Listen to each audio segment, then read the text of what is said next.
How's it going, everybody, and welcome back to another episode of Killmark Collectors. Today we're going to be continuing our series on first-time fleet commanders, and I want to talk about the most important skill that you will need as a fleet commander. So let's undock and get started.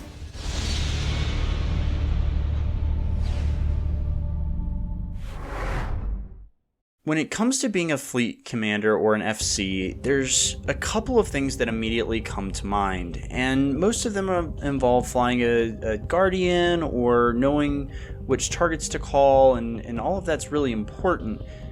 But at the end of the day, you are responsible for the entire fleet and getting that fleet to do what you want them to do. So when we think about the most important skill that you will have as a fleet commander, it is going to be maintaining control of your fleet and getting them to do what you want. Put more simply, you're basically going to have to persuade your fleet to do what you want them to do in order to execute the mission. There's a lot of other nuances and skills that go into being an FC, but ultimately they're all kind of for naught if you can't get people to just follow your instructions. Any leader, regardless of if you are in Eve Online, Eve Echoes, or even just in the real world in business, that you're going to need to have if you're going to be able to make people follow you and ultimately get to the place that you want to take them, whether that's blowing stuff up or making money, whatever it is. One of the best pieces of advice that I ever got in my business career was that as a leader,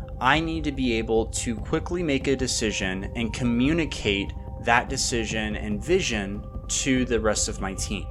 Now, the most important decision that you are going to make, and honestly the one that you're going to have the most trouble with, is whether or not you should take a fight in the first place. A lot of this is going to come down to gut feel and just experience, because there's only so much that you can do academically to make a decision on how to engage or not to engage or whatever. But there are a couple of things that I think you can use and tools that I've built as I've become an FC and as I've taken fleets out. The easiest one is kind of an engagement formula, if you will. And all I mean by that is that you basically assign a point value to each of your ships, and you kind of build out an idea of how close you need to be to another fleet in order to engage. The scale that I use is I start with cruisers as a 1, battle cruisers as a 2, and then regular battleships as a 3, and faction battleships as a 5. So if, for example, I have 5 cruisers, 2 battle cruisers, and a non-faction battleship, I can add all of those up and I can know that I have 10 points in my fleet. If I then run across an enemy and I look at them and I say, okay, they've got 1 faction battleship, maybe it's a rattlesnake, and then they've got, a Tempest or something like that, plus a couple of cruisers, maybe they've ended up with 12 points. Now, I might still be willing to take that fight, but just having a ballpark range and saying, okay, we're fairly even here, is a valuable tool for an FC.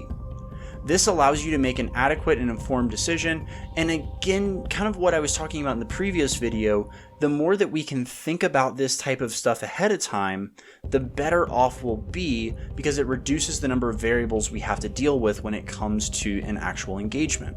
Looking at this and saying, okay, if we are within 2 or 3 points, I'm going to go ahead and engage. That way, even if there is a big scary battleship on the other side, I'm more likely to make a quick decision that will help get me into position and do what I need to do. This helps me continue to gain the element of surprise and to engage on my terms rather than having an enemy jump or get to a safe spot or something else that makes it more difficult for me to get them on my terms. Now, it's important to note here that there are other qualifiers, things like if the enemy has a bubble, a lot of times I will basically take the total number and add an extra 50% on there. If they have a Logi, I'll also add 50%, and if they have a bubble and a Logi, I'll basically double it, because when we start talking about EHP and the ability for a squad to heal up, it can get very out of hand very quickly if you're not careful. You can also look at things like if you are assaulting a setup position. So for example, if you're trying to break a gate camp, you may want to add a couple of extra points on the enemy side just so that you can again get an accurate idea, because they are going to be set up in their most favorable position versus you who's going to be jumping in and your fleet's going to be a little bit scattered. So just be thinking about that and think about the ways that you want to engage and what you're comfortable engaging ahead of time. If you're flying with a bunch of faction cruisers or battleships or really just expensive blingy stuff, you may have a lower threshold for the types of ships and fleets that you're willing to take on and try to beat. Conversely, if you're flying ships that are fairly inexpensive, let's say that you're flying a bunch of SFIs, you may say, you know what, if we kill one battleship, it's worth our entire fleet.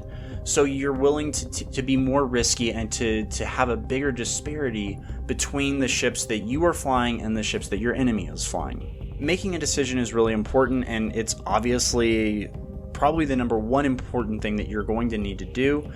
But if you can't communicate that to the rest of your fleet, you're going to have a bad day regardless, because they're not going to do what you want, and it's just not going to work out well, I promise.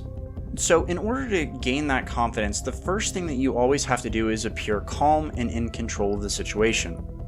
Even if you have made a horrible mistake, you need to be projecting that calm leadership vibe, I guess, to the rest of your fleet, and they will continue to trust you and move with you. I'm not saying that you just have to, that you can't show any emotion, but you have to be able to project for the rest of your fleet that you are in control.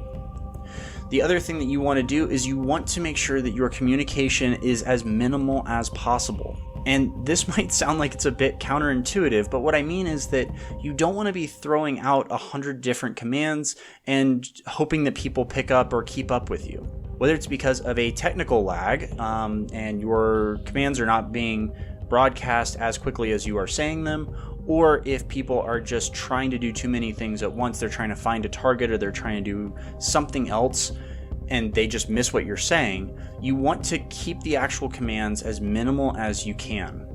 Things like target this person next, prop mods on, anything that's going to be very simple and to the point is going to be much more beneficial than you trying to jump all over the place and be everything for everyone.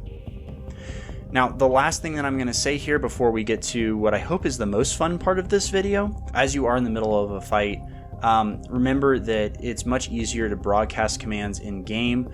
So if you're able to fleet focus fire or fleet lock, I would recommend that you try to do that rather than just saying something, because people are more likely to click a button when it comes up and immediately follow that and do what you want, rather than potentially missing something or looking around for a different target or whatever else it is. So just be aware that the more that you can use the commands in game that are non-audio, the better off you'll be. For this last part, what I thought would be kind of fun is I want to show you about a minute of an actual fleet battle that we had this past weekend as part of a war game with some pilots from Catch 22. You can see the full live stream as well if you'd like, but it gives you a good idea of kind of in the moment communication, the way that I like to communicate and try to maintain a calm and collected demeanor throughout an engagement. So as you're watching this, pay attention to the way that I'm keeping my voice level, even as we're getting right into the thick of things, trying to again project that calm, confident air, and then also the way that I'm giving commands and trying to keep them as short and sweet as possible. Now, I will say that I didn't do quite as good of a job as I should have on using the broadcast commands and the non-audio commands, but just kind of keep an eye out for some of this, and you can get a sense of kind of how I personally like to FC, and this will help you kind of see some of the things that I'm trying to demonstrate here. We're going to approach the cargo container. Alright, starting to take damage from a pretty girl. Focus fire on a pretty girl, and we're going to burn in and see if we can't approach this guy. So I think that's Badger, and I think that he's just looking to die early here. Anyone needs reps, call it. I have pretty girl is pointed. Excellent. Keep on him. They are attacking me. I need reps. Premium on you.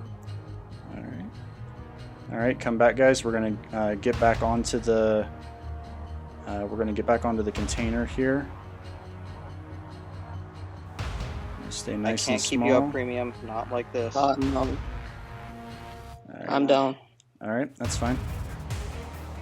Stay together. Let's stay on Pretty Girl for now. Keep him down. He's out. Well, we're inside of their bubble, so it doesn't really matter. I'm gonna kill Pretty Girl at this rate. Yep. Good job. Keep it up. Next target is going to be Big Daddy. Focus fire on Big Daddy. Nicely done. Keep damage on. Do you have group cap running? I do now. Thank you, sir. I need it. Can you call a next target, please? Next target is going to be Pipe to Jita, the pro. Alright. They are running. We're going to move in, approach.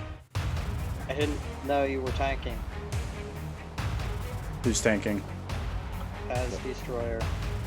I'm getting focused. I'm killing Big Daddy.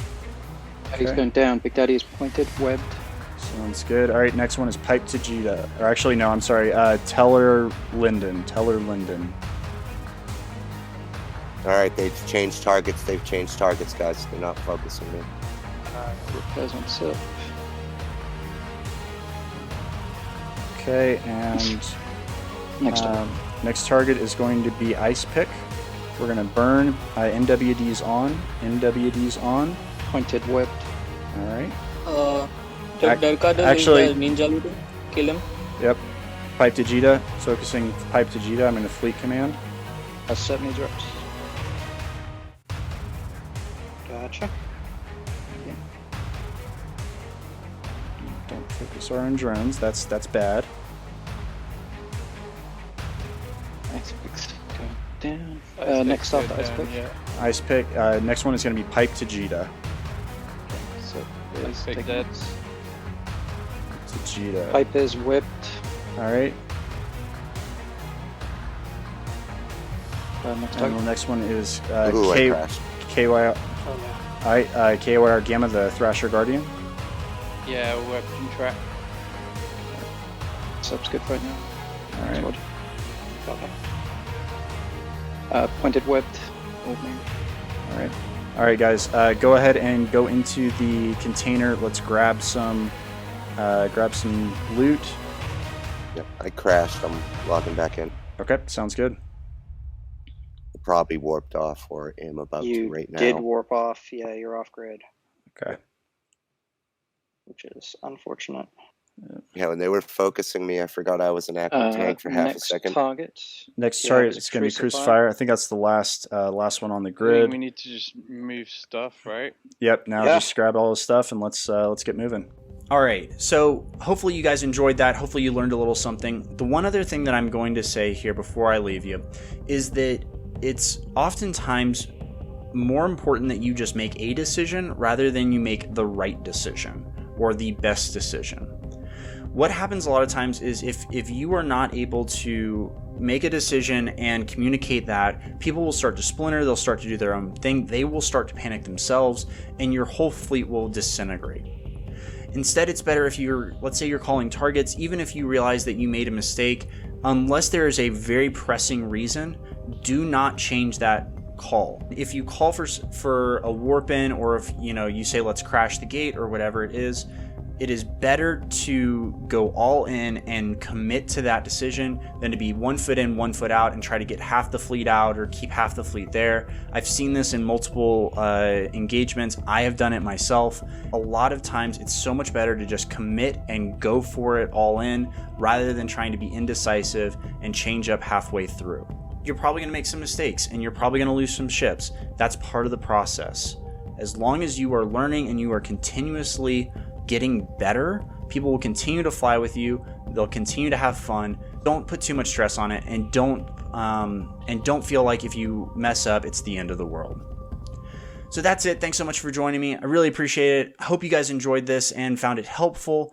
We're going to be doing the last section of this video series next week, where we talk a little bit about some of the on-grid maneuvers that you as an FC need to be aware of and be able to execute. But hopefully, again, this gives you some of the more strategic building blocks to become a better FC. So as always, if you enjoyed this, give it a little like, hit the subscribe and the notification bell down below, and I will see you next time. Fly safe.